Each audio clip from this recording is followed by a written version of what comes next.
Radyo, televiziya gələnə qədər belə idi də. Deməli, insanlar toplaşırdı bir savadlı bir kişinin evinə. O vaxtı əldamı deyilən böyük otaqlar olurdu. 10 metr, 15 metr uzunluğunda. Məhəllənin qocası, cavanı yığışardı. Orada həm də orta ocaq olurdu qış aylarında. Çünki kəndçi yayda işləyir, mövsüm işlər görür. Qış aylarında boş olurdu. Vaxtı necə keçirsin, həm də qış gecəsi uzun olur axı. Gedib orada otururdular, tonqalda qalıyırdılar. Orta ocağı yandırırdılar və orada uruq-turuq söhbətləri başlayırdı. İndi çox adam başa düşmür, uruq-turuq nə deməkdir. Uruq-turuq bizim əcdadlarımızın adıdır. Uruq və turuq tayfalarının başına gələnlər, gidənlər, olanlar bu tariximizdən, keçmiş tariximizdən söhbətlər olardı. Başqa söhbətlər də olardı, amma yadda qalan o ocaqbaşı söhbətlərin ən yadda qalanı, ən maraqlısı uruq-turuq idi. Bəlkə də necə də ən çox populyarı o idi, uruq-turuq söhbətləri. Bu radyo, televiziya gələndən sonra insanlar hökumət işinə cəlb olunandan sonra artıq insanların boş vaxtı yox idi. Ona görə bax o uruq-turuq söhbətləri, ocaqbaşı söhbətlər ləğv olundu, getdi.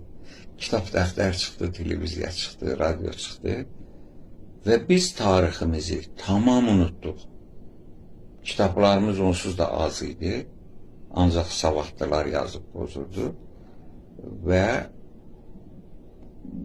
digərləri isə ucqarlarda falan da kitab çap etmə imkanı təbii ki, o vaxt yox idi. Yazmaq imkanı da məhdud idi. Bu söhbətlərdə öləndən sonra tariximiz öldü. Babadan nəviyə keçə biləcək informasiyalar, məlumatlar öldü, getdi. Və ona görə biz bugün, hətta bizim alimlərimiz fəxrlə yazır ki, filan kəs Yunan fəlsəfəsindən tanış idi. Yəni, Yunan fəlsəfəsindən faydalanmışdı. Təsəvvür edin mənim halımı da bu vaxtı. Bu sözü eşidəndə, bu yazını görəndə. Halbuki Yunanlılar özü, Yunan filosofları mediamaqlarından öyrənmişdi. İndi ola bilər ki, insanlar baxar, deyər, bunun başına hava gəlində danışır, bütün dünya bilir ki, Yunan fəlsəfəsi belə idi. Bəli, mənim başıma hava gəlməyib. Sadəcə səbir lazımdır, bir də oxumaq lazımdır. Oxuyun, görün. Deməli, Diogen Laertsi yazır. Dəqiqliklə deyə bilməyəcəm. Çünki mənim öz peşəm var, bu peşənin ardınca gitsəydim, kitabxanam olsaydı, kitab da yazardım, monoqrafiya da yazardım ki, nədir bu barədə. Təxminən belə yazır ki, atomizm nəzəriyyəsini Demokrit medialılardan öyrəndi. Və orada qeyd eləyir, nə cür, necə. 2 nəfər medialı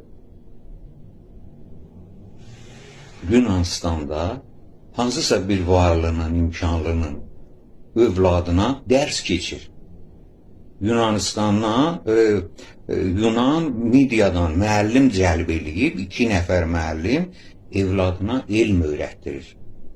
Və o 2 nəfər müəllimlə Demokrit öyrənir ki, mediada belə bir elm var, belə bir təlim var. Və onun ardınca Demokrit gəlir, 2 il mediada yaşayır və mediamaqlarından onu öyrənir, sonra gedir o atomizm kitabını yazır. Bunu Diogen Laertsi qeyd edir. Və Diogenin öz yazılarında etirafı var ki, mən bu təlimin əsasını medialılardan öyrəndim.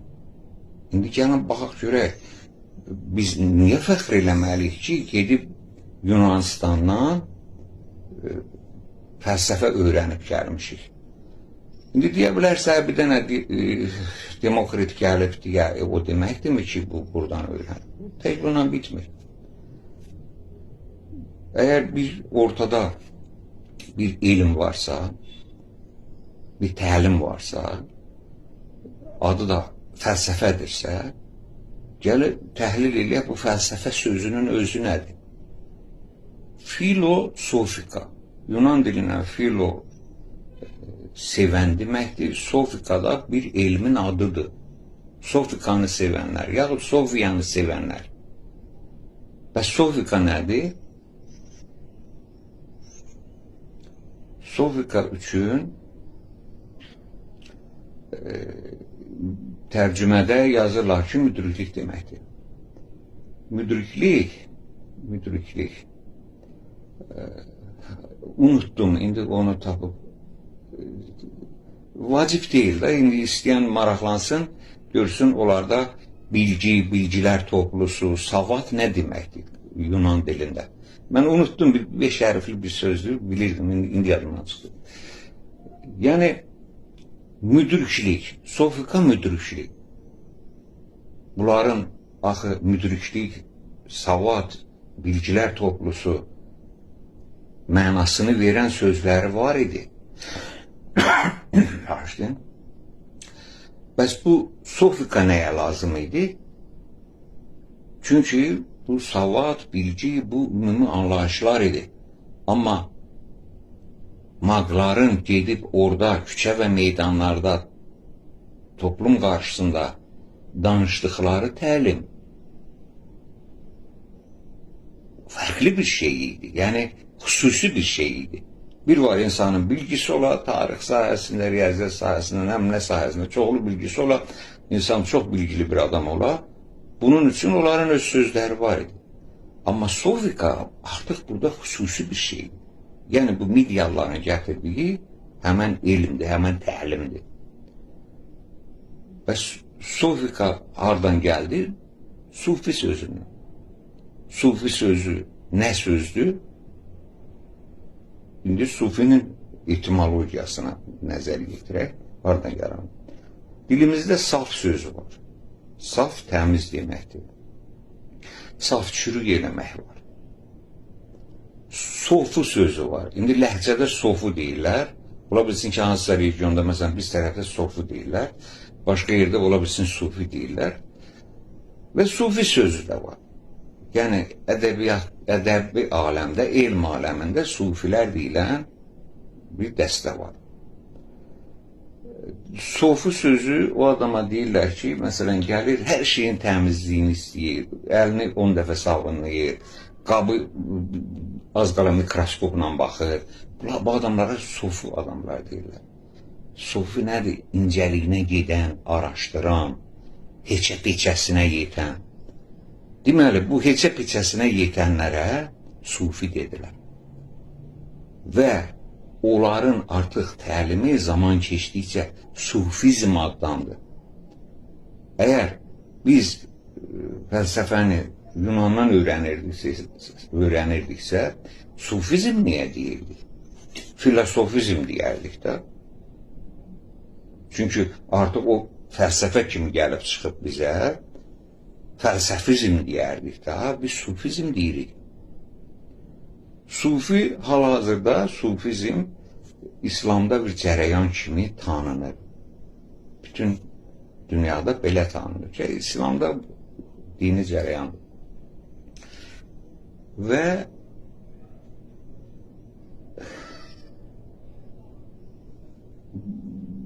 öz mənbəyindən bu kənara çıxmış bir budaq kimi bir şeydir. Yəni sufizm bir ağacdırsa, bax o tanınmış, təbliğ olunan, yazılan sufizm bir budaqdır orada. Nazik bir budaqdır, həm də cılız bir budaqdır.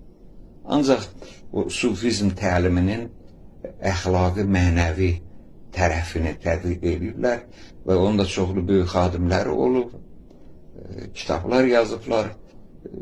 Mən demirəm pisliyi, amma onlar bir dar bir cığırı götürüb, təhlil ediblər və təlqin ediblər. İndi sufi təriqəti var, Məsələn, fırlanırlar. Dayanmadan fırlanırlar. Bu indi göz önüme geldi diye dedim. O fırlanmanın özü ne deməkdir, ona da gələrik. Deməli, belə olur. Burada sofika yaranır, yani sufi təlimi yaranır. Yunanistan'a gedir, olur sofika. Sonra o sofika ilə maraqlananlara filosofiya deyirlər, filosofika deyirlər ve oradan da filosofiya sözü yaranır. Bu ne tür olabilir? Axı bu sözün, filosof sözünün kökünde sufi durur. Sufi de onların sözü değil. Sufi o təxminən sufiyə bənzər söz onlarda yuxarı, arkanın üst tərəfi filan belə bir anlamda işlenen sözdür. Bunun fəlsəfəyə dəxli olmayan bir şeydir. Ama sofika sözü artıq bizdən getmədi, yəni mediadan getmədi. O müəllimlər ki var idi, müəllimlər. İndi biz Yunanistan tarixində orada burada rast gəlirik də, küçə və meydanlarda həmişə onlarda orator deyirlər, çıxıb çıxış eləyənlər olur. Neynəməlidirlər? Mövsüm işlər görürlər, boşdular, boş vaxtları çoxdur. Ona görə görürsünüz, Yunanistan'da ne kadar tiyatrolar var, neçə adam tutan, ne bileyim, özlə Yunanlar hara gidib, elə bir yerlər tikiblər. Lap Asya'ya gəliblər işğala, orada da tikiblər. Lap Afganistan tərəfdə də tikiblər, hər yerdə. Misirdə də tikiblər, Ərəbistanda da tikiblər, o tamaşa göstərilən yerlər. Orada tək tamaşa göstərilmirdi. Bax, həm də o oratorlar yığışırlar, müəyyən söhbətlər edirdilər, cəmiyyəti maraqlandıran söhbətlər. Və bu ənənə də buradan getmişdi mediadan. Fəlsəfə bütün elmlərin anasıdır. Kimya, biyologiya filan və hamısının anasıdır. Və ona görə mediada, mərkəzi media idi. Hətta mediadan öncəki dövrdə də dövlətlər olub, o dövlətlərdə bunlar yetişir. Filosoflar yetişir. Və onlardan da kimyagərlər öyrənirdi. Metal emalı, qızıl da, gümüş də, mis də, başqa, hətta qələvi və turşuların alınmasına qədər biliblər, mixi tapılır. Həmin o qədim insanlar. Bütün Avropanı bürümüşdü media kimyagərləri, alximik deyirdilər onlara. Düzdür, onlar misi qızıl eləmək istəyirdilər. İnanırdılar ki, mümkündür. Amma eləyə bilmirdilər və aralarında çoxlu da fırıldaqçı var idi. Molla İbrahim Xəlil kimyagər, onun kimiləri də var idi. Ama o da tam fırıldaqçı değildi. Sadece misin üstüne galvanik üsulla qızıl çəkirmiş, çok güman ki. Çünkü bilərlər ki, o vaxtı yox idi, nədir onun, elektrik cərəyanı yox idi. Yaxşı, bəs o alximiklər necə allada bilirdi cəmaatı? Galvaniz üsuluyla üstüne kızıl çəkirdi misin. Ve o galvanik elementlerden birini Bağdat'ta tapıblar. Muzeylərdə durur ve ora sirkə tökəndə onun içine gərginlik yaranır, elektrik gərginliği yaranır. Onu da artırmaq olur. Bir banka qoydun, tutaq ki, 1 volt verdi, ikisini qoydun, elədin 2 volt, üçünü qoydun, elədin 3 volt, 5'ini qoydun, elədin 5 volt. Belə ardıcıl birləşəndə gərginlik artır, paralel birləşəndə cərəyan artır. Yəni, bu demək ki, o vaxt elektrik cərəyanı yox idi, yalan söhbətdir. Elektrik cərəyanı var idi, ola bilsin ki, hətta Misirə də gedib çıxmışdı, Bağdatda da boş-boşuna tapılmayıb o element və o elementin küpədir, ağzı bağlanıbdır qırla, biz qır deyirik də.